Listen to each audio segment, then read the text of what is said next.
تذكر يوما كنت تعانق دمعة الفكر تناجي الله في صبر وترجو رحمة تسري فعاش القلب إخلاصا وصرت تحوم كالطير تحلق في ثقافات وتنهل من ربى الخير ترى ما زلت تذكرها وتذكر روعة.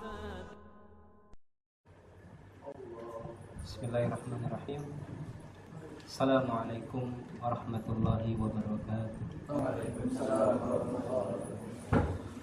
Innal hamdalillah nahmaduhu wa nasta'inuhu wa nastaghfiruh wa na'udzu billahi min shururi anfusina wa min sayyiati a'malina.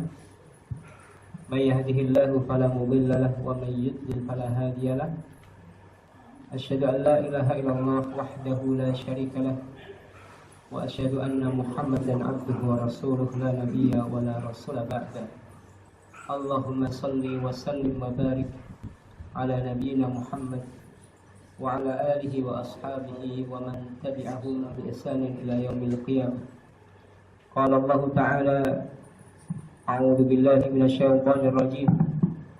Ya ayyuhalladzina amanu taqullaha haqqa tuqatih wa la tamutunna illa wa antum muslimun. Amma ba'd.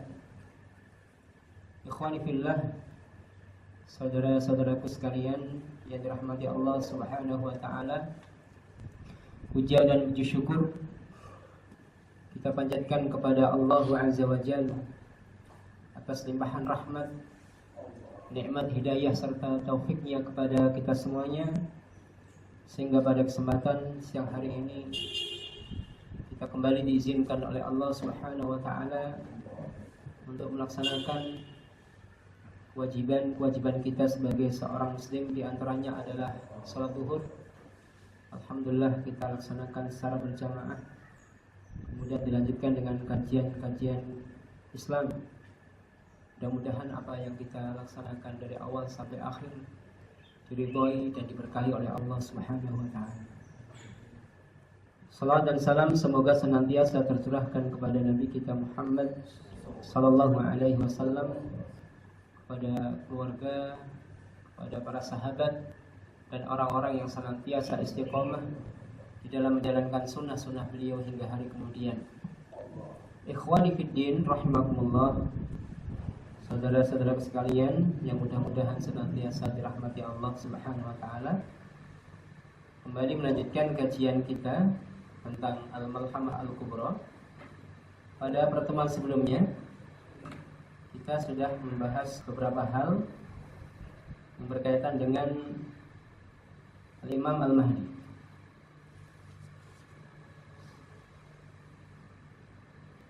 Sudah dibahas ya tentang Imam Mahdi, tentang pembayatannya dan sebagainya.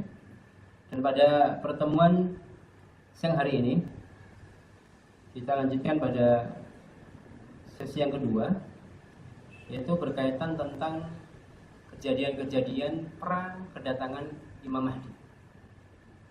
Ada beberapa kejadian kalau kita merujuk pada hadis-hadis nubuat akhir zaman.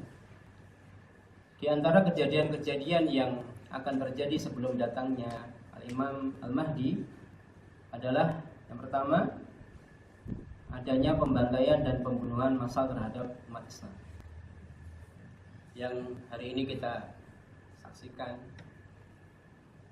di beberapa wilayah kaum muslimin, di Rohingya, Myanmar, kemudian beberapa waktu yang lalu di Aleppo. Bagaimana kaum muslimin itu dikepung, kemudian dibinasakan, tidak dibedakan antara laki-laki dan wanita. Dan beberapa tahun yang lalu, ataupun mungkin beberapa, ya kalau kita lihat tahun 90-an, pembantaian yang terjadi di Bosnia misalnya, tahun 2000-an pembantaian kaum muslimin yang ada di Afghanistan, di Irak, ini luar biasa. Ternyata kalau kita lihat hadis akhir zaman ternyata Rasulullah Shallallahu Alaihi Wasallam pernah menyampaikan dalam sebuah hadis riwayat Imam Ahmad dari jalur Jabir bin Abdullah radhiyallahu anhu. Beliau menuturkan bahwasanya Rasulullah Shallallahu Alaihi Wasallam menyampaikan yakhrujud dajjal fi khafqatin minad din wa idbarin minal ilm. Dajjal itu akan keluar dalam kondisi agama itu ditinggalkan, agama itu dalam kondisi rusak, kemudian wa idbari minal ilmi, dan juga mereka itu lari daripada ilmu. Walahu arba'una lailatan yasihuha fil ard, dan Dajjal ini umurnya hanya 40 hari. 40 hari ini digunakan dia untuk mengelilingi bumi. Al yaumu minha kasanah, satu hari darinya itu seperti 1 tahun. Wal yaumu minha kasyahr, dan satu hari berikutnya seperti 1 bulan. Wal yaum minha, kemudian satu hari berikutnya kal jumu'ah, seperti 1 pekan. Tsumma sa'iru ayyamihi ka ayyamikum hadhihi, kemudian sisa-sisa harinya itu sebagaimana hari-hari kalian. Jadi hari-hari yang dimiliki Dajjal itu hanya 40 hari, namun hari pertama seperti 1 tahun, hari kedua seperti 1 bulan, kemudian hari yang ketiga seperti 1 pekan. Kemudian hari-hari berikutnya adalah seperti hari-hari manusia biasa. Walahu himarun yarkabuhu ardu ma baina udunaihi arba'una dhira'an. Dan dalam hadis ini disebutkan bahwa dia mengendarai seekor keledai. Lebar antara 2 telinganya, jadi lebar wajahnya itu arba'una dhira'an, 40 dhira', 40 hasta. Wallahu a'lam bishawab. Seperti apa? Ya, ini diantara nubuat akhir zaman yang terkadang tidak logis, tapi kita ya wajib beriman. Jadi satu kondisi sebelum Dajjal itu tiba adalah masa Mahdi ataupun pra-Mahdi. Jadi kondisi sebelum Dajjal itu datang, karena kedatangan Dajjal itu dimulai dengan munculnya Mahdi. Jadi munculnya Mahdi ataupun beberapa saat pra-Imam Mahdi itu adalah bagian sebelum munculnya Dajjal. Kondisinya adalah meratanya kejahilan. Kalau kita bicara masalah kejahilan, kebodohan, ayo ikhwan, para ulama membagi menjadi 2 bagian. Yang pertama adalah al-jahil, dalam artian adamul ilmi bisyai', orang yang tidak memiliki ilmu akan sesuatu. Dikatakan jahil dalam agama berarti tidak mengetahui ilmu tentang agama. Ini yang disebut dengan al-jahlul basit, kejahilan yang sederhana. Kemudian yang kedua, jahil yang kedua itu maknanya bukan tidak mengetahui sesuatu, tidak mengilmui sesuatu, bukan. Tetapi bentuk jahil yang kedua adalah mengilmui sesuatu namun ternyata kontradiktif dengan realita. Ya, misalnya dia ngerti Ka'bah itu ada, tapi menurut pengetahuan dia Ka'bah itu misalnya ada di Bogor misalnya. Ini kan tidak sesuai dengan realita. Jahil seperti ini disebut dengan al-jahlul murakkab, kebodohan yang sangat fatal sekali. Dia ngerti Ka'bah itu ada, tetapi dia meyakini Ka'bah itu ada di kota selain Mekah, di Bogor atau Jakarta. Ini namanya al-jahlul murakkab. Makanya kondisi sebelum datangnya Dajjal, sebelum datangnya Imam Mahdi, kemungkinan adalah kejahilan dalam arti yang kedua. Ya, dalam arti yang kedua, orang bukan berarti tidak ngerti masalah agama, bahkan ngerti. Mungkin juga syiar-syiar Islam muncul, sekolah-sekolah Islam itu merebak di mana-mana. Ya, jilbab mungkin kita lihat di mana-mana. Ini satu sisi memang menjadikan kita gembira. Tapi dalam beberapa syariat, kemungkinan sebagian umat Islam memahaminya dengan pemahaman yang terbalik. Khususnya hal-hal yang berkaitan dengan al-wala' wal-bara', loyalitas dan deloyalitas. Ya, ini yang memprihatinkan, sehingga ada sebagian orang-orang Islam dalam akhir zaman, di akhir zaman itu mereka malah berdiri tegak di barisan orang-orang kafir. Naudzubillah min dzalik. Naudzubillah min dzalik. Ini yang dikhawatirkan, sehingga ketika ada sebagian kaum muslimin, bahkan banyak dari kaum muslimin, mereka itu tidak paham agama, hakikat agama, tabiat agama. Ya, agama itu juga dibangun di atas loyalitas, benci karena Allah, cinta karena Allah. Ketika mereka tidak pahami, khawatirnya mereka itu akan berdiri di barisan orang-orang yang zalim. Akhirnya apa? Jumlah kaum muslimin yang mayoritas, yang jumlahnya banyak itu tidak dapat memberikan kemanfaatan yang banyak. Sebagaimana yang disampaikan oleh Rasulullah, seperti buih di atas air bah. Banyak, dan ini diakibatkan salah satunya adalah ketika mereka itu tidak memahami agama dengan sebenarnya, ya, memiliki pemahaman yang terbalik.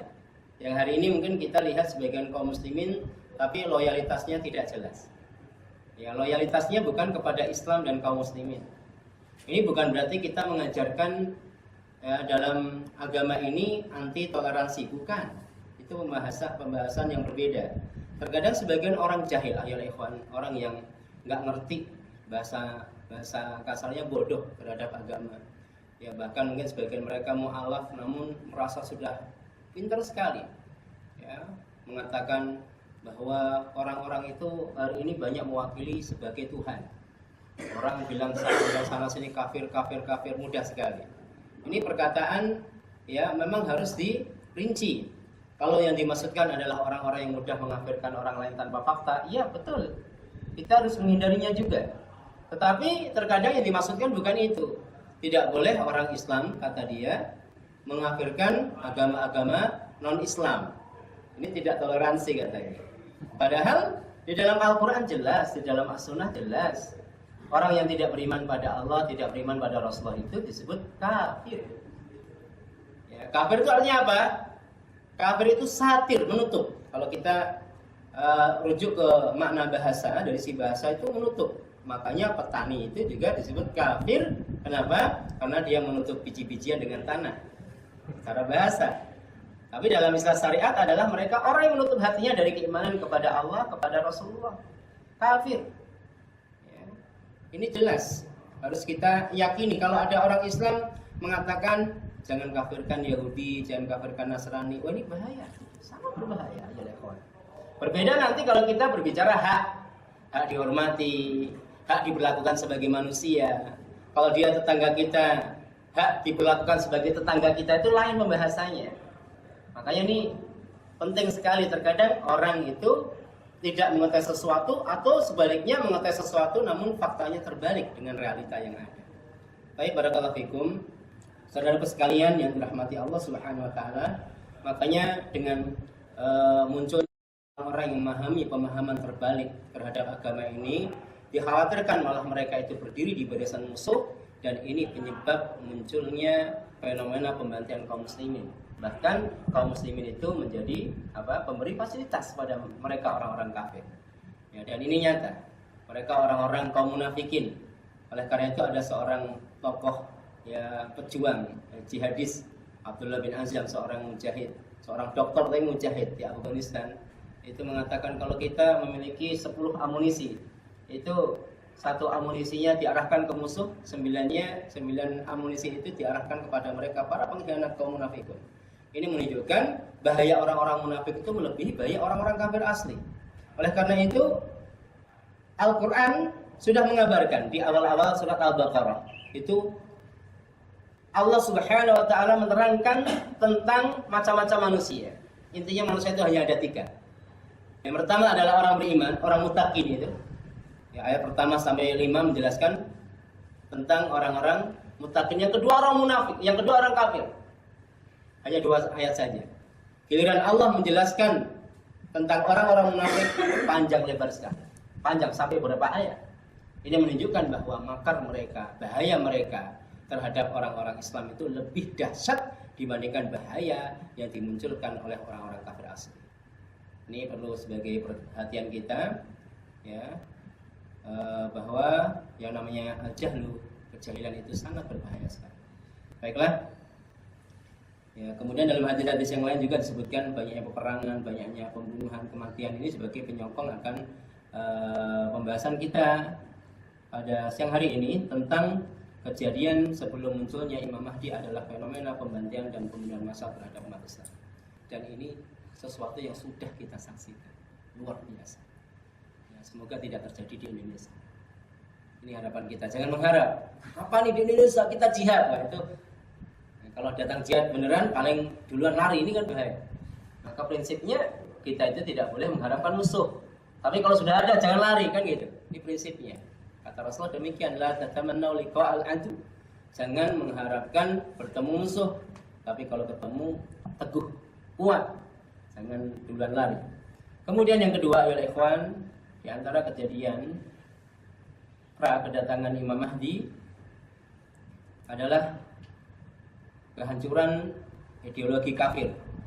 Baik ya, ideologi ini berdasarkan kepemimpinan yang diktator ataupun kepemimpinan yang diterapkan hukumnya bukan hukum Islam, misalnya sistem demokrasi yang sebagaimana kita saksikan hari ini. Jadi kalau kita kaitkan dengan fase umat Islam, ini sering kita dengar, fase yang akan dilalui oleh umat Islam itu hanya 5 fase. Fase pertama sudah lewat, fase yang kedua sudah lewat, fase yang ketiga kemungkinan besar sudah lewat. Karena banyak para ulama mengatakan fase raja-raja yang menggigit yang mereka masih menegakkan Al-Quran dan As-Sunnah itu dimulai dari dinasti Bani Umayyah dan berakhir dengan jatuhnya khilafah di Turki Utsmani pada bulan Maret tahun 1924. Kemudian muncul setelah itu adalah Mulkan Jabriyan, para pemerintah yang diktator. Ya. Kemudian baru yang keempat itu Al-Khilafah ala Manhajin Nubuwah. Ini yang belum kita dapatkan, fase yang kelima. Dan kemungkinan besar kita berada di fase yang keempat, berada di bawah kepemimpinan para raja-raja, para pemimpin yang diktator. Walaupun sebagian ulama mengatakan bahwa sebagian mereka itu sudah tumbang dengan adanya Arab Spring di beberapa wilayah Arab, tumbangnya para pemimpin yang diktator itu. Ya. Dan kemungkinan di beberapa wilayah akan muncul hukum pengganti. Hukum pengganti yang kita saksikan adalah hukum ataupun sistem demokrasi sekuler.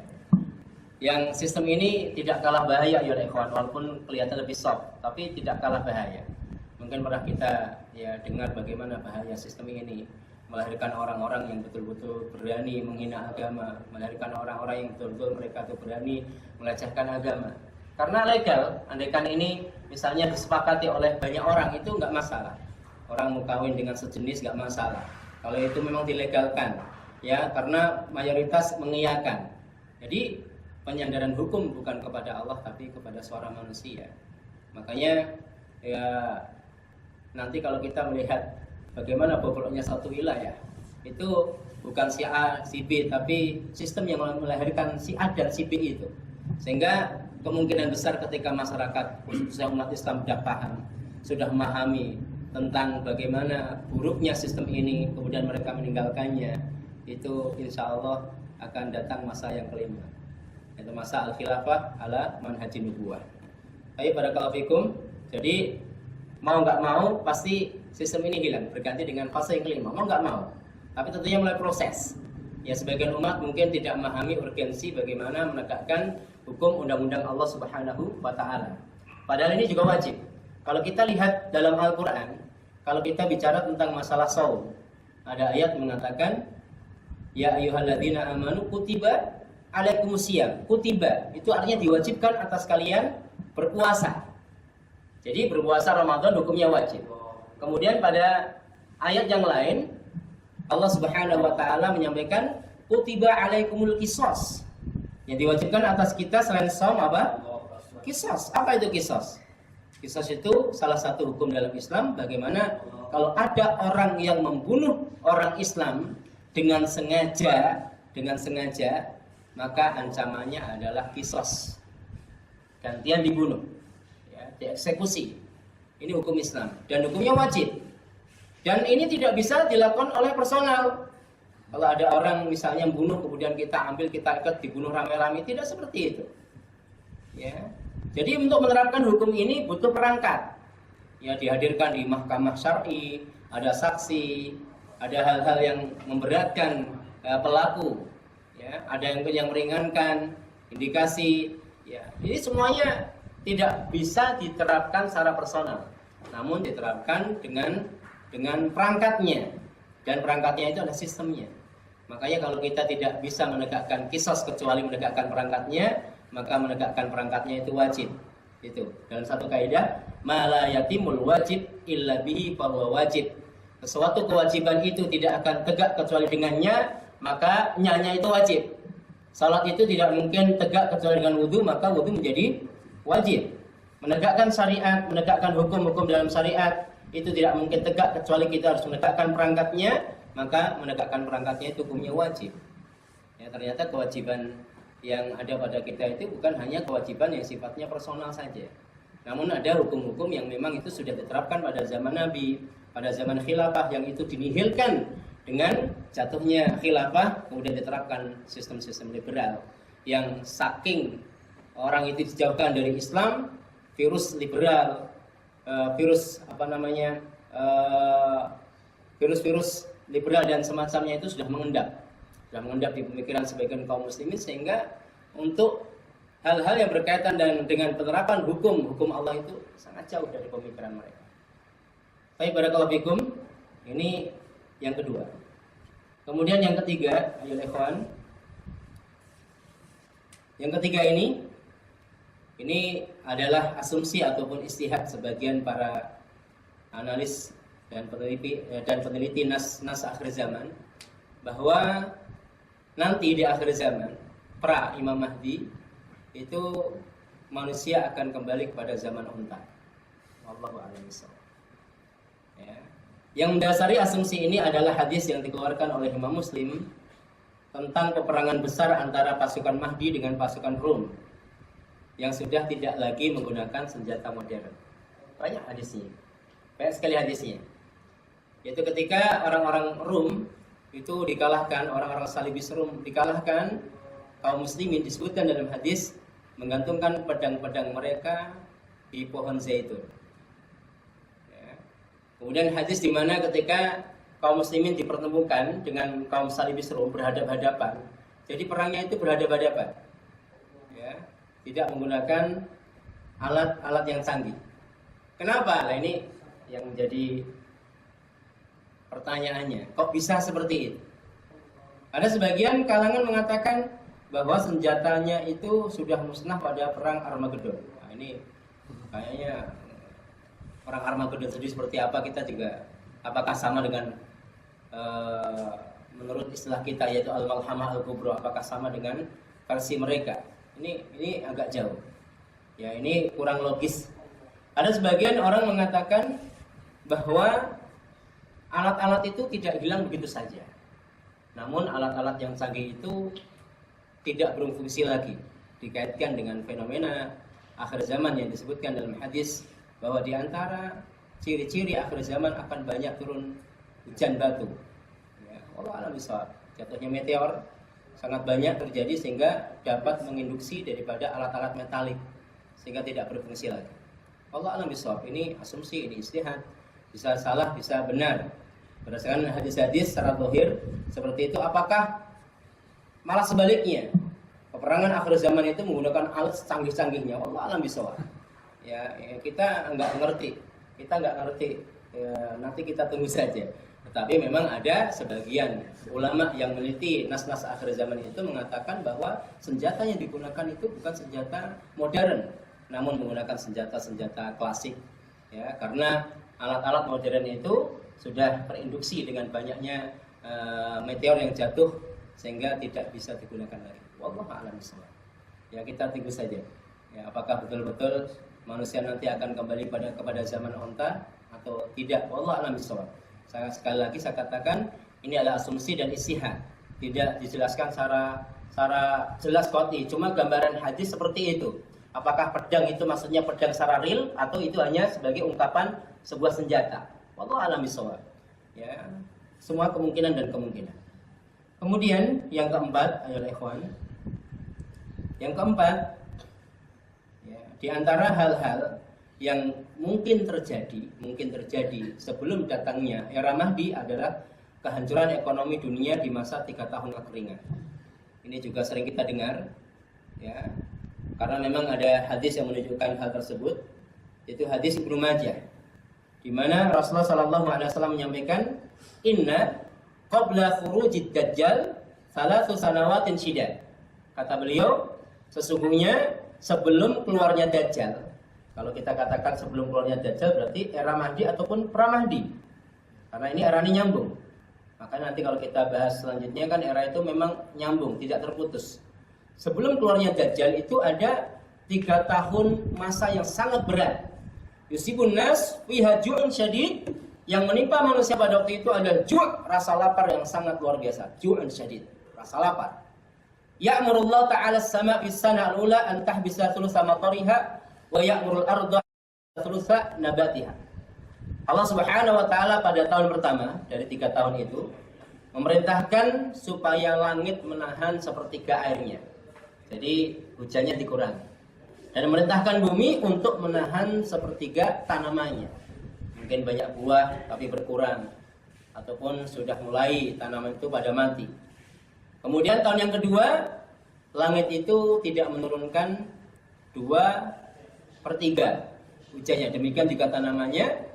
Kemudian pada tahun yang ketiga, total tidak ada hujan sama sekali. Ya, beberapa saat yang lalu kita mengalami kemarau yang agak panjang, itu luar biasa, terasa sekali. Apalagi di daerah-daerah yang sulit air. Itu ada di daerah Jawa Tengah misalnya Blora gitu. Ngambil air sampai berkilo-kilo. Karena sulit mendapatkan air pada musim-musim kemarau. Tapi kalau kita bisa bayangkan ya, musim kemarau kekeringan pada masa 3 tahun. Itu kita nggak bisa membayangkan bagaimana apa yang terjadi. Ya. Kemudian Rasulullah menyampaikan falatan butuh fadra'u fala yabqa dzatu dhillin illa halakat. Tidak ada tanaman yang warnanya hijau ataupun pohonan apapun ya yang memiliki naungan illa halakat, kecuali dihancurkan, dibinasakan, mati semuanya. Illa masya Allah, kecuali ya yang dikecualikan oleh Allah Subhanahu wa taala. Qila ya Rasulullah fama yu'ishun nas fi dzalika zaman. Lalu apa yang menjadikan manusia itu pada waktu itu mampu bertahan hidup? Qala, Rasulullah mengatakan at-tahlilu wa takbiru wa tahmidu wa yajri dzalika alaihi majra ta'am. Rasulullah mengatakan modal mereka hidup pada waktu itu adalah tahlil, takbir dan tahmid. Zikir-zikir itu bagaikan makanan bagi manusia. Ya, itu orang-orang soleh yang sering puasa, yang sering ini kali ya. Makanya harus latihan puasa. Menghadapi 3 tahun yang keras. Kalau itu datang mungkin 100 tahun lagi ya insya Allah nggak jumpai. Kalau kita menjumpainya itu, karena sekarang itu kita kadang-kadang nggak menyangka sama sekali kejadian-kejadian yang kita lihat itu memang seakan-akan mendekatkan pada peperangan yang besar. Hari ini tidak ada satu wilayah di tempat kaum muslimin kecuali ada konflik luar biasa. Sampai di Indonesia ini walaupun tenang-tenang tapi kondisinya panas sekali ya ikhwan. Persaingan al-batil dengan al-haq itu ya Allah luar biasa. Oleh karena itu di antara fungsi kita membahas tentang akhir zaman itu bukan hanya kita mendengar kisah dan cerita, namun bagaimana kita itu mengerti kondisi kita dan di mana kaki kita itu berpijak. Dan sampai kita itu nggak memahami kondisi, akhirnya kita malah ikut arus, tergerus iman kita, ya sehingga kita itu akhirnya berdiri di barisan mereka orang-orang munafik. Naudzubillah. Kita nggak menyangka kejadian yang di Suriah itu sampai sekarang tidak selesai dari tahun 2011. Ternyata kalau kita lihat hadis-hadis akhir zaman, masya Allah, satu wilayah di Suriah, khususnya lebih khusus lagi adalah kota Damaskus, itu menjadi pusat pergulatan antara kaum muslimin dan kekuatan kafir. Dan beberapa tempat disebutkan oleh Rasulullah seperti tempat yang disebutkan oleh Rasulullah adalah A'maq dan Dabiq. A'maq dan Dabiq ini adalah wilayah yang dekat dengan Aleppo. Tidak akan terjadi hari kiamat sampai pasukan Rum turun di wilayah A'maq dan Dabiq. Tidak akan terjadi hari kiamat sebelum pasukan kafir itu turun ke sana. Maka akan keluar dari kota menolong Imam Mahdi. Keluar dari kota ini banyak versi penjelasan para ulama. Ada yang mengatakan kota ini maksudnya Damaskus sebagai benteng Imam Mahdi. Ada yang mengatakan sebagian penulis tentang akhir zaman, kota ini adalah kota Halab Aleppo. Diharapkan dari kota Madinah, sebut Madinah ini kota, yaitu Aleppo adalah para pejuang-pejuang. Maka sepanjang sejarah ini Aleppo ya sering jatuh bangun sampai sekarang. Ya, dan sekarang sedang dikuasai oleh pasukan Syiah dan komunis. Maka kita berdoa. Ya, kita berdoa di dalam qunut nazilah kita dan doa-doa mustajabah kita untuk mereka sebagai bukti keimanan kita. Jangan sampai rasa ya cuek kita, apatis kita itu akan menjadikan kita menghadapi hisab yang ribet di hari kiamat. Karena kita tidak peduli dengan kondisi kaum muslimin. Minimal doa, mendoakan mereka. Barakallahu fikum, ikhwani fiddin, rahimakumullah. Jadi hadis yang kami bacakan ini, ya andaikan terjadi, itu sangat mungkin sekali kejadian ini akan menjadikan otoritas uang kertas yang kita gunakan ini akan jatuh. Sehingga transaksi antara manusia tidak seperti yang kita saksikan. Karena ekonomi hancur, makanan sulit dicari. Orang tidak mungkin menukarkan makanan dengan kertas. Ya, tidak mungkin. Yang terjadi kemungkinan besar ada barter makanan dengan makanan. Dan ini kita bisa bayangkan adalah ikhwan. Ketika ini betul-betul terjadi, dan insya Allah pasti terjadi. Cuma kapan kita nggak ngerti. Ya, dan ini pasti terjadi. Kalau kita bayangkan bagaimana kondisi sulit makanan, kemudian ada sebagian orang-orang yang hidup tengah-tengah kita, mereka memiliki senjata. Ya, ada polisi, ada tentara, dan mereka sudah tidak dapat gaji lagi ataupun gaji mereka tidak bisa untuk beli makanan. Ya, kita bisa bayangkan. Apalagi mereka orang-orang yang tidak memiliki iman, apa yang terjadi? Maka penindasan orang-orang kuat terhadap orang-orang zalim. Makanya kalau kita kemarin bicara tentang 7 ulama yang datang ke Mekah untuk membayar Imam Mahdi, salah satu dasarnya adalah kondisi dunia yang semakin carut-marut.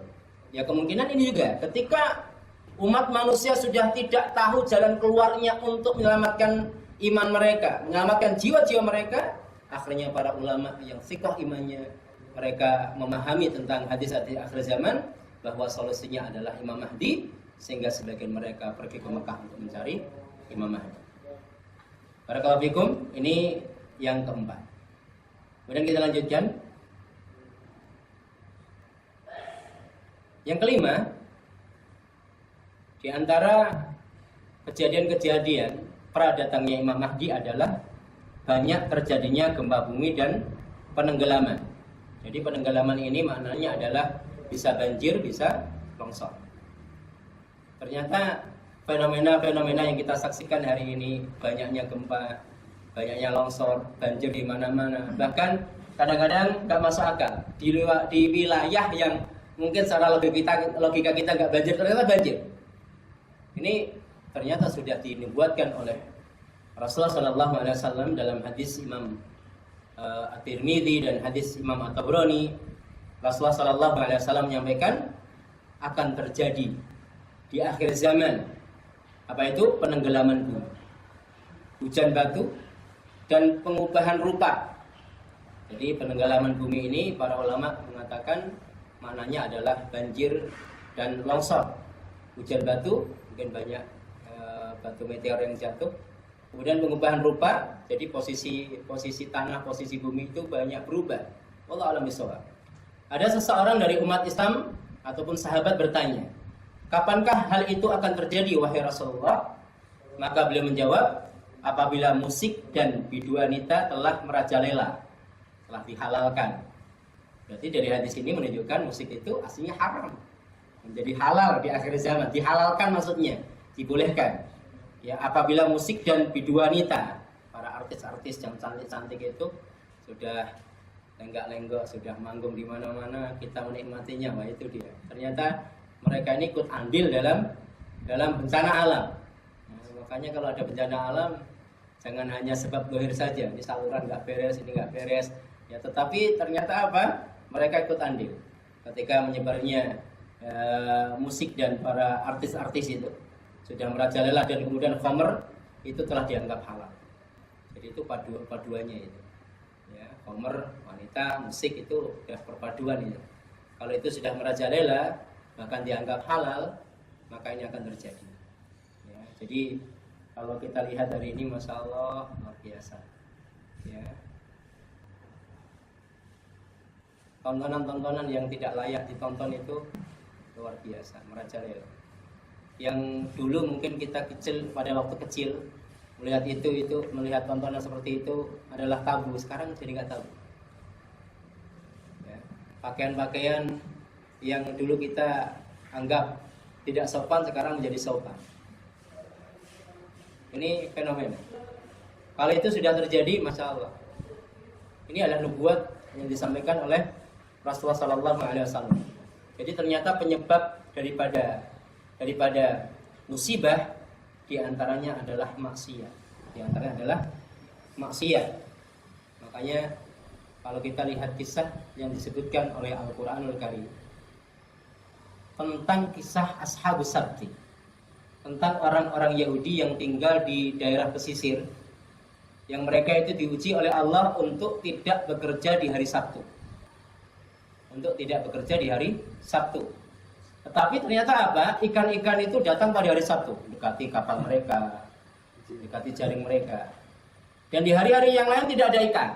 Nah, karena mikir. Nah, karena itu kalau kita itu diuji dengan kesenangan, yang memang kita itu bagaimana mampu menahan hawa nafsu kita. Tapi akhirnya mereka memasang jaringnya di hari Jumat dan mengambil ikannya di hari Minggu, di hari Ahad. Seakan-akan tidak melanggar.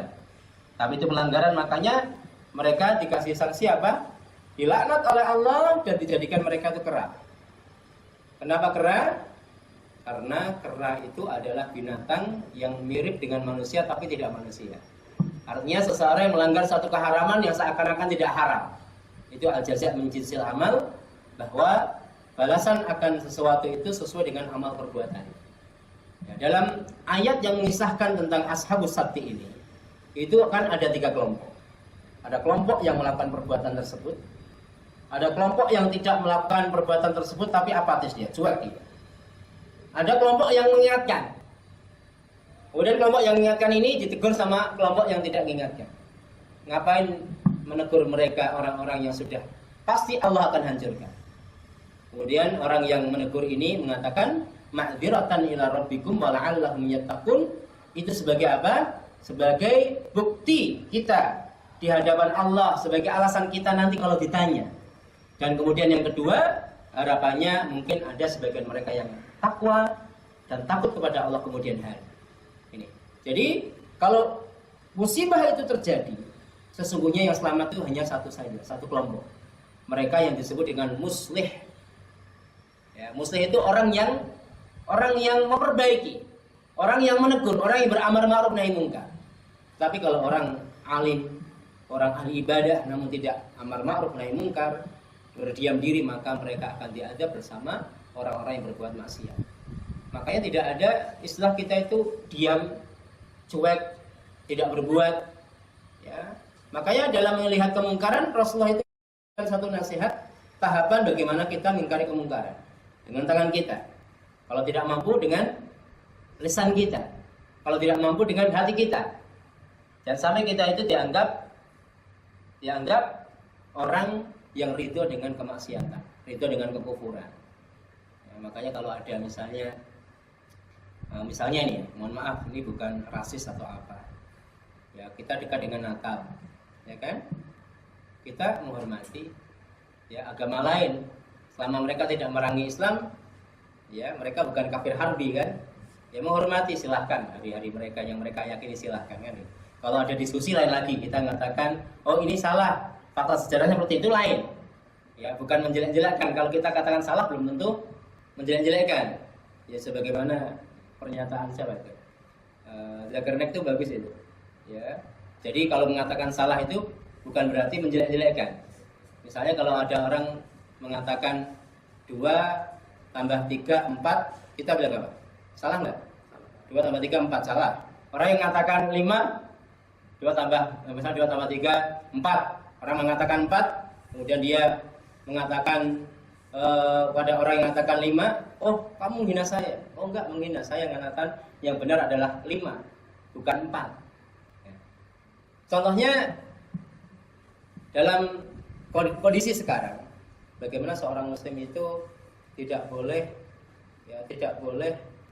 ikut merayakan perayaan agama lain, apalagi itu berkaitan dengan akidah. Ya, toleransi bukan seperti itu. Misalnya atribut-atribut yang digunakan pada perayaan tersebut. Ya, kalau kita tidak bisa mengubahnya, ya minimal kita itu tidak mendukungnya. Jadi tidak dibenarkan kemudian kaum muslimin menjual atribut-atribut yang dibutuhkan oleh orang-orang merayakan hari tersebut. Ya. Oh, saya nggak melakukan, Ustaz. Tidak bisa. Makanya tadi tingkatan 3, dengan tangan, dengan lisan, kemudian dengan hati, caranya tidak ikut serta. Ini adalah bukti loyalitas kita kepada Islam. Ini sangat penting sekali. Kenapa kita itu dilarang menyerupai tindakan ataupun perbuatan yang khas orang-orang kafir? Syekhul Islam Ibnu Taimiyah mengatakan karena biasanya persamaan dohir itu akan melazimkan apa persamaan batin. Orang yang cinta itu biasanya, cinta itu biasanya ngikuti apa-apa atau siapa yang dicinta. Misalnya orang senang pada pemain sepak bola, si fulan misalnya, itu gaya-gayanya diikuti itu, ya sepatunya diikuti, bajunya, gaya jalannya diikuti. Kalau main sepak bola itu gaya nendangnya juga persis gitu kan, tendangan bebas atau penalti persis, karena udah cinta sekali. Makanya Rasulullah SAW itu menghati-hatikan umatnya jangan menyerupai orang-orang kafir khususnya dalam hal-hal yang sifatnya khas. Sampai disebutkan dalam sebuah hadis, dari perawinya lupa tapi hadisnya sahih. Rasulullah mengatakan pakailah sendal ketika masuk kamar mandi. Ada sunnahnya ternyata pakai sendal kamar mandi itu, karena orang-orang Yahudi itu tidak pakai sendal ketika masuk kamar mandi. Sampai seperti itu Rasulullah mengatakan untuk memakai sendal ketika masuk kamar mandi. Ya. Dilarang kita menyerupai orang-orang kafir. Ayo ikhwan, rahimani wa rahimakumullah. Kemudian kita lanjutkan. Yang selanjutnya, hal-hal yang sangat mungkin terjadi sebelum datangnya Imam Mahdi adalah konflik ahlu sunnah, ya, dengan Syiah akan semakin meninggi eskalasinya. Ini sangat mungkin terjadi. Jadi permusuhan dengan mereka itu permusuhan yang sudah lama, dan tidak benar kemudian orang mengatakan bahwa antara Syiah dan Ahlussunnah itu hanya perbedaan madhab, seperti madhab Asy-Syafi'i, madhab Hanafi, Hambali, Maliki. Orang yang mengatakan demikian bahwa perbedaan Sunni dengan Syiah itu hanya perbedaan madhab, itu kemungkinan apa? Pertama, orang tersebut tidak memahami ideologi Ahlussunnah dan ideologi Syiah, sehingga sembarangan ngomong. Ini yang pertama. Kemungkinan yang kedua adalah orang-orang Syiah yang bertaqiyah. Kemungkinan yang kedua, khususnya ketika kelompok ini dalam kondisi belum kuat, maka mengatakan, oh ya, kita itu tidak beda kok. Kita utamakan persatuan, kita utamakan silaturahim, kan gitu. Mereka itu punya gerakan yang mengelabui umat. Di antaranya tadi munculkan persatuan, jangan lihat perbedaan. Kemudian mengangkat tema cinta Ahlul Bait. Maka hati-hati juga kalau ada kajian-kajian cinta Ahlul Bait, kita lihat dulu. Ahlussunnah wal Jamaah mencintai mereka Ahlul Bait. Tapi kalau kemudian kebablasan, ya mereka itu menggiringnya awalnya adalah cinta Ahlul Bait. Kemudian mengangkat kisah-kisah bagaimana khilafah ini, pemerintahan setelah Nabi itu yang paling berhak adalah Ahlul Bait. Tapi kenapa tidak Ahlul Bait? Itulah. Berarti ada kezaliman. Ada hak yang dirampas. Siapa mereka? Di antaranya adalah Abu Bakar, Umar. Nah, akhirnya muncul kebencian. Oh iya, seperti itu ternyata. Kemudian merembet, akhirnya benci dengan para sahabat, dan klimaksnya mereka berani mengkafirkan para sahabat dan menuduh mereka murtad. Kemudian di antara konspirasi yang mereka lakukan dengan menampilkan gaya menarik simpati umat adalah bagaimana mereka menampilkan permusuhan terhadap orang kafir, misalnya terhadap Amerika, terhadap Israel. Itu mereka betul-betul sampaikan betul secara lisan, secara tulisan, tapi perbuatan nggak tahu. Kalau di Yaman kita lihat dulu waktu peperangan dengan Ahlussunnah, itu di dinding-dinding pasar, tembok-tembok di samping-samping jalan itu ditulis apa? Al-Maut di Amerika, Al-Maut di Israel, ya, An-Nasrul Islam, ya, kebinasaan bagi Israel, kebinasaan bagi Amerika, kemenangan untuk Islam. Tapi faktanya apa? Tiap hari yang diburu Ahlus Sunnah. Bahkan ketika tahun 2014 Son'a itu jatuh. Banyak markas tahfidz Al-Quran itu bom dengan ucapan takbir. Bayangkan. Ya, masjid, markas Quran ditaruh bom dan diledakkan pakai remote control itu. Sebelum diledakkan Allahu Akbar, takbir menghancurkan masjid. Dan tempat yang paling nyaman pada waktu itu dan tidak disentuh oleh mereka adalah kedutaan Amerika. Fakta. Ini fakta, tidak bisa ditutupi. Ya. Ini fakta, ayolah ikhwan. Kedutaan Amerika adalah tempat yang tidak disentuh. Sedangkan yang dihancurkan mereka di Son'a adalah markas-markas Al-Quran. Makanya kalau kita lihat perjalanan pengkhianatan Syiah terhadap Ahlus Sunnah itu sejak awal, itu dimulai pada masa Umar bin Khattab radhiyallahu anhu. Yaitu ketika Umar bin Khattab menjadi imam sholat, akhirnya datang orang Majusi yang bernama Abu Lu'lu'ah. Ditusuk Umar bin Khattab sampai tidak melanjutkan sholatnya, diganti oleh Abdurrahman bin Auf. Ya. Ditusuk oleh seorang Majusi tadi. Ya, pembunuh Amirul Mukminin Umar bin Khattab radhiyallahu anhu. Namun sekarang kuburan dia pembunuh ini ada di sana, di Iran, dan pembunuh ini mendapat julukan Baba Syuja'uddin, seorang yang pemberani dalam agama. Bahkan sebagian kalangan ulama-ulama Syiah mengatakan dalam doanya, ya Allah, kumpulkanlah kami di akhirat kelak bersama Abu Lu'lu'ah. Kita aminkan saja. Ini saking berkelainya mereka. Ya.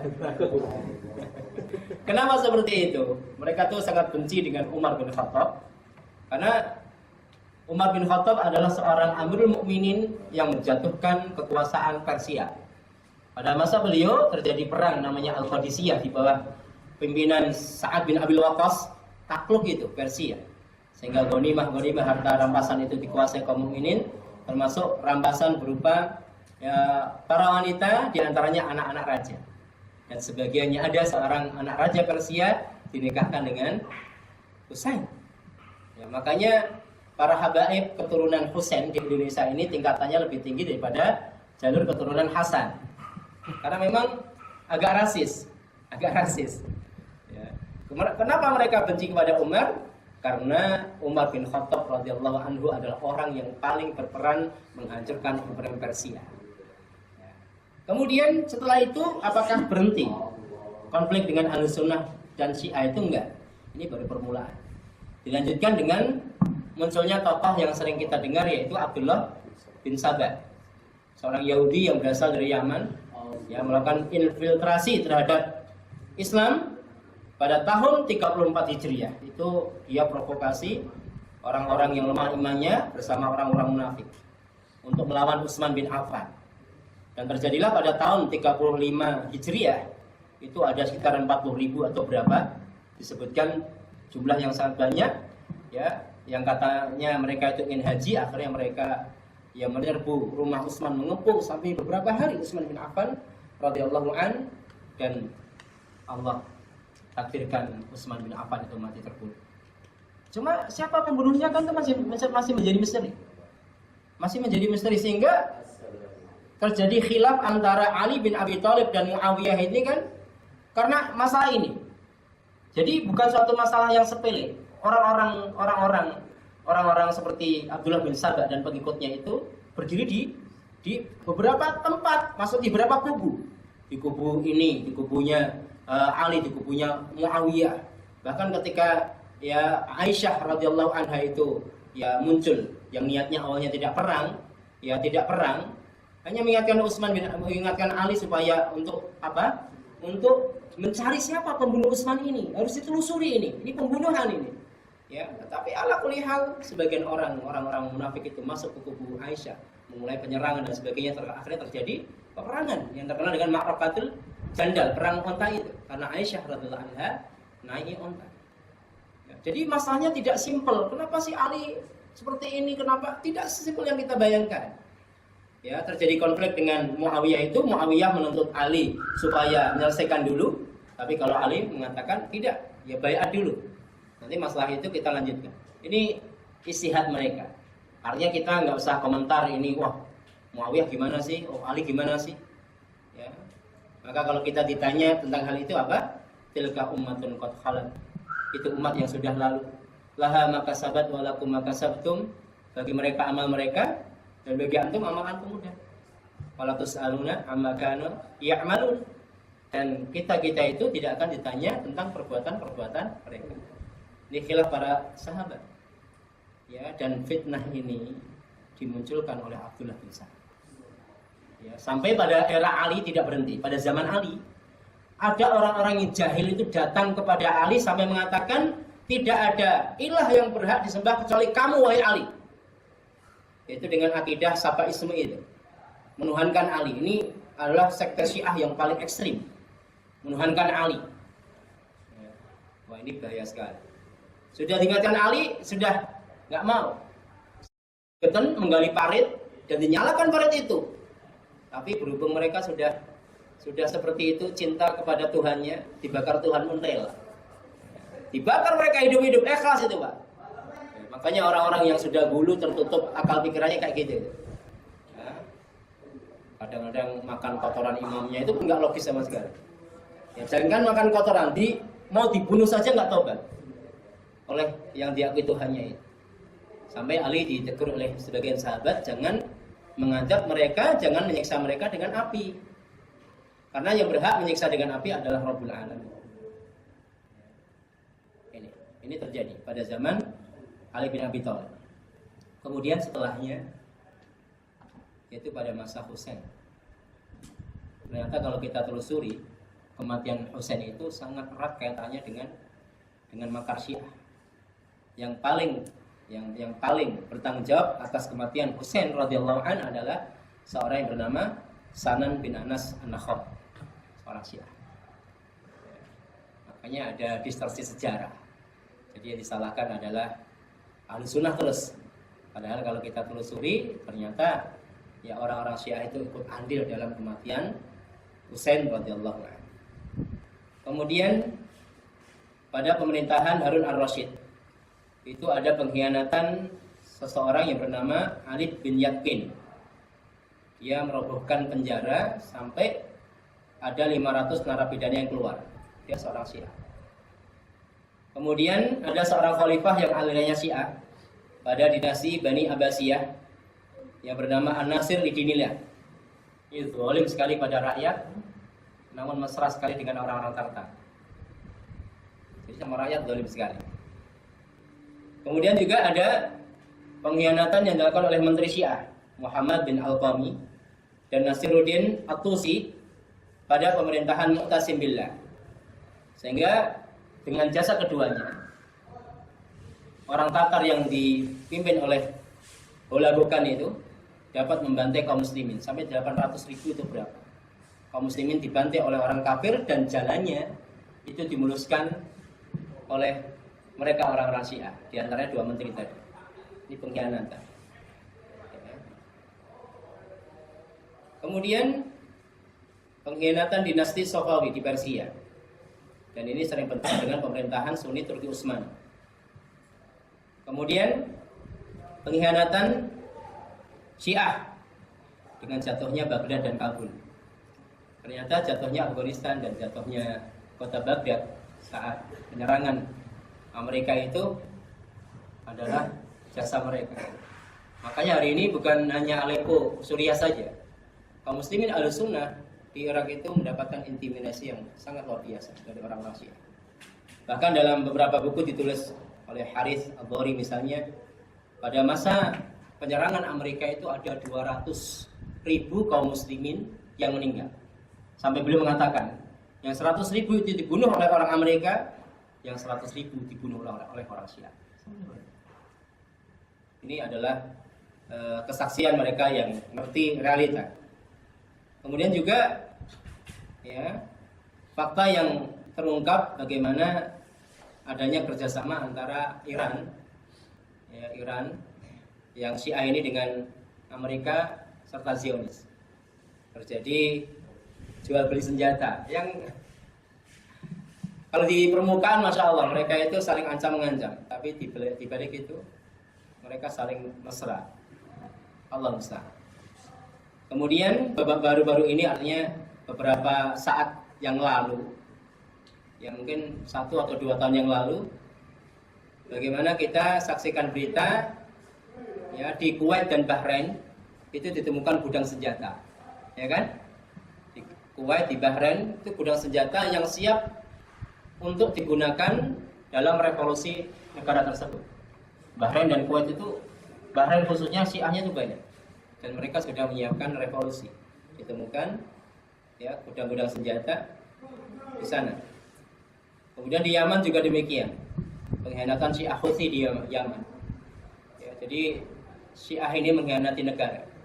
Yang tahun 80-an orang-orang Syiah ini hanya kajian-kajian yang kecil ya di rumah kecil, akhirnya menjadi besar dan mereka membuat suatu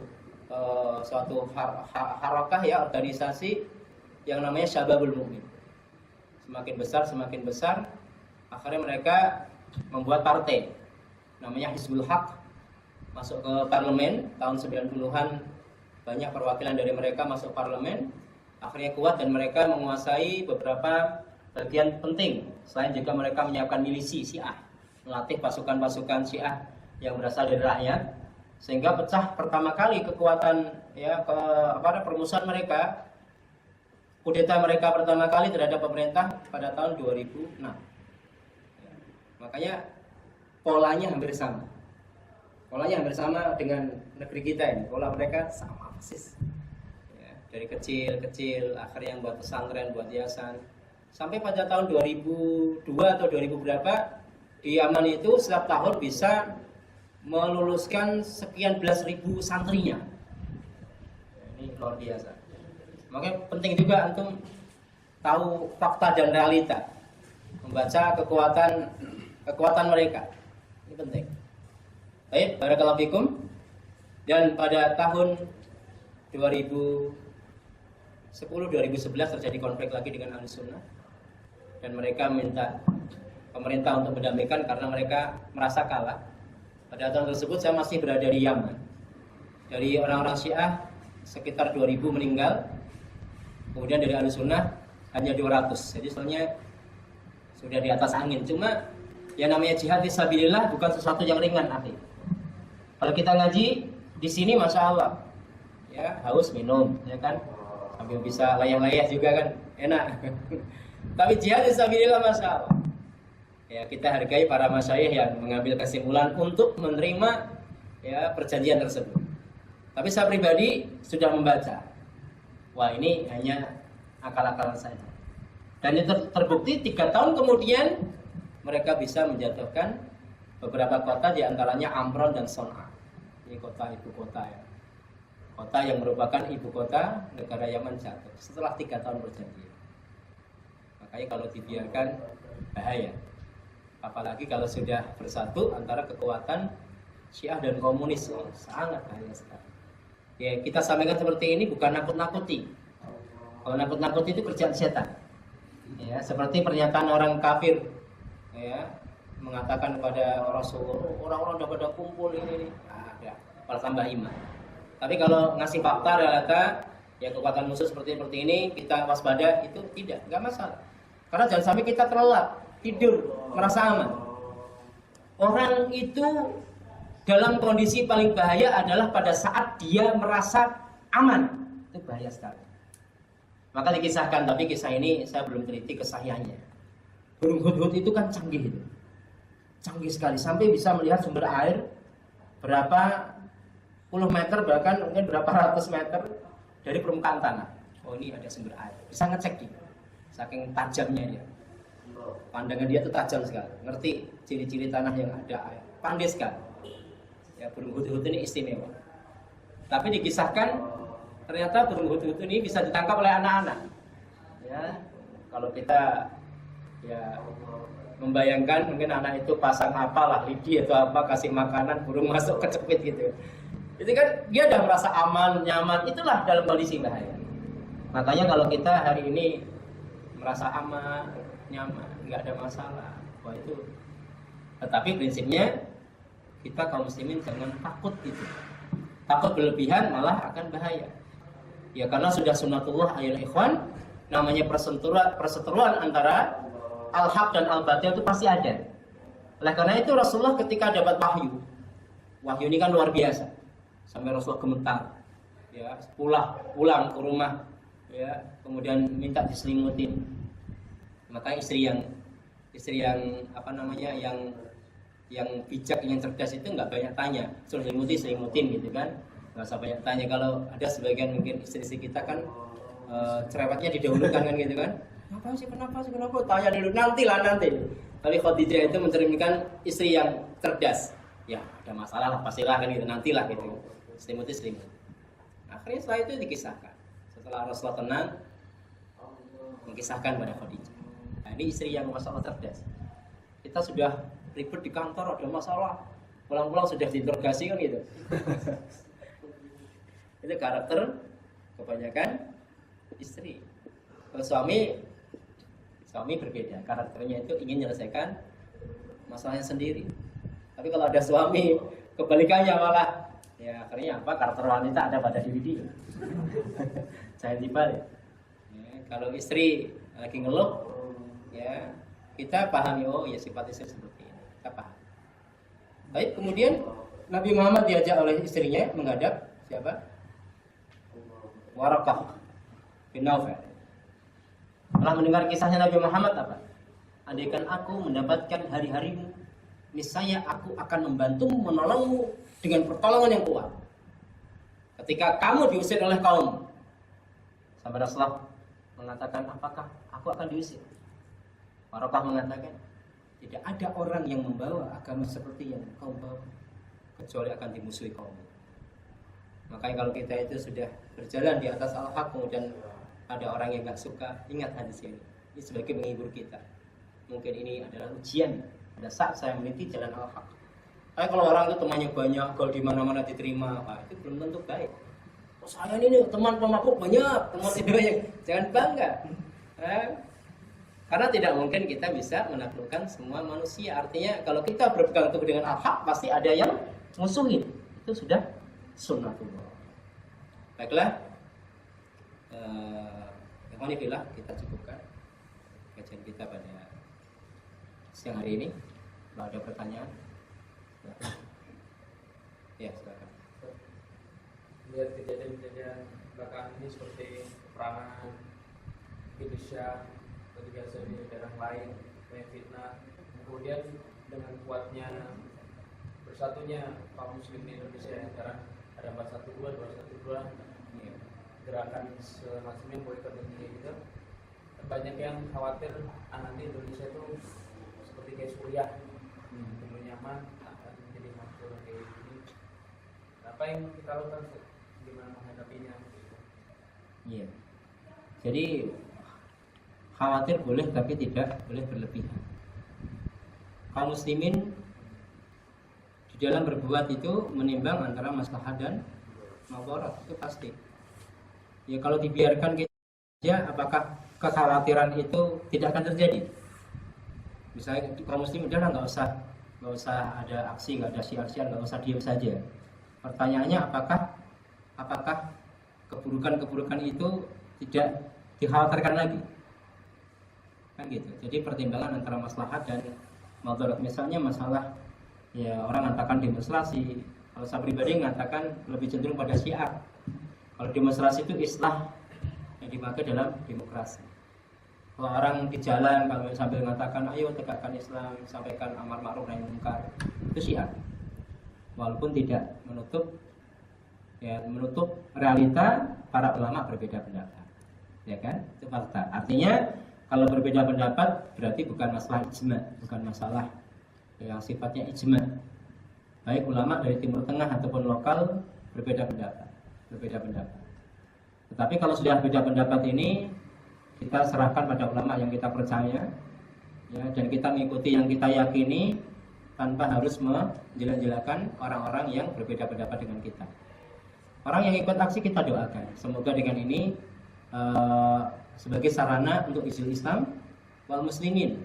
Andaikan ini salah, semoga Allah mengampuni kaum muslimin. Itu kan beres. Andaikan mereka salah jalan karena ijtihad mereka, semoga Allah mengampuni. Demikian juga orang-orang yang ikut aktif dalam hal tersebut, Ya, tidak boleh mengatakan orang yang nggak ikut kemudian tidak peduli dan sebagainya, mungkin keyakinan dia beda. Ya. Dan kita mendoakan intinya kaum muslimin bisa bersatu di atas al-haq.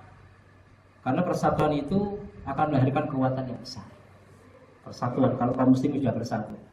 Tapi kalau pecah belah, tidak memahami fikihnya, bahaya, Pak. Saya pribadi mengharapkan dengan kejadian akhir-akhir ini ada perkumpulan kaum muslimin, walaupun belum ideal, saya katakan belum ideal, tapi ketidakidealan itu bukan berarti kita berhenti. Sambil contoh, ketika terjadi jihad di Afghanistan, Syekh Abdullah Azam itu bagaimana dicela oleh sebagian orang. Kenapa? Faktanya di sana di lapangan itu sebagian para mujahidin itu masih menjual ganja. Bayangkan, mujahid itu jual ganja. Ada parah lagi, malah pakai jimat tuh. Orang yang kalau bahasa kita nyinyir, mengatakan itu nggak ada jihad antara kaum muslimin dengan orang-orang kafir. Adanya ada jihad orang-orang musyrik dengan orang-orang komunis. Tuh, bayangkan. Udah nggak bantu, nggak doakan, nggak ikut tarbiyah, maka komentator itu paling enak. Ya, Syekh Abdullah Azam ini keliling menurut para masyayikh, Syekh bin Baz, Syekh Al-Utsaimin minta dukungan. Dan para masyayikh itu tidak semudah yang kita bayangkan. Misalnya di negara Saudi tidak mudah. Orang berfatwa yang berkaitan dengan politik itu tidak semulus yang kita bayangkan. Sembarangan orang fatwa hari ini di rumah, besok di rumah yang baru. Paham maksudnya? Iya. Iya, sekolah di tempat yang baru. Hati-hati. Makanya dalam hal ini tetap kita menimbang maslahat dan madharat, dan maslahat dan madharat itu jangan kesimpulan pribadi. Tapi kesimpulan bersama dengan para ulama dan sebagainya, ya, tidak kesimpulan pribadi. Ala kulli hal, saya pribadi mengharapkan fenomena yang kita saksikan akhir-akhir ini semoga sebagai start awal Islam Muslim, khususnya di Indonesia. Kalau kita bicara revolusi, jangan bicara revolusi fisik dulu deh, jauh. Lari 1 kilo jauh, maksudnya udah kenal. Revolusi mental ya. Revolusi ekonomi, kita bangkitkan kesadaran ekonomi umat, ya, kita tuh mandiri, ya. Soalnya bukan berarti apakah halal atau haram muamalah dengan orang-orang kafir. Rasulullah muamalah dengan orang-orang kafir. Artinya apa? Kalau orang-orang kafir itu berkele, itu lain lagi. Kalau orang kafirnya baik, masih bersama, ayo saling menguntungkan. Kaum muslimin dalam sejarah itu tidak pernah menzalimi mereka. Di sini. Ala kulli hal, kita dengarkan saja seruan para ulama bagaimana. Yang penting ya kita jalani apa adanya dulu sambil banyak berdoa, ngaji, iman, amal soleh ditingkatkan, itu juga karena itu juga sebab dominan kemenangan bagi kaum muslimin. Iman, amal soleh, sholat subuhnya rajin. Ya sampai kita semangat jihad. Jam 6 masih di bawah selimut kan gitu kan, masih mancal selimut gitu kan. Baik, pada kamu. Demikianlah 11.2 kita akhiri kajian kita dengan doa kafaratul majelis. Subhanakallahumma wa bihamdika asyhadu an la ilaha illa anta astaghfiruka wa atubu ilaik. Sallallahu ala nabiyyina Muhammad wa ala alihi washabihi wasallam. Walhamdulillahirabbil alamin. Assalamualaikum warahmatullahi wabarakatuh.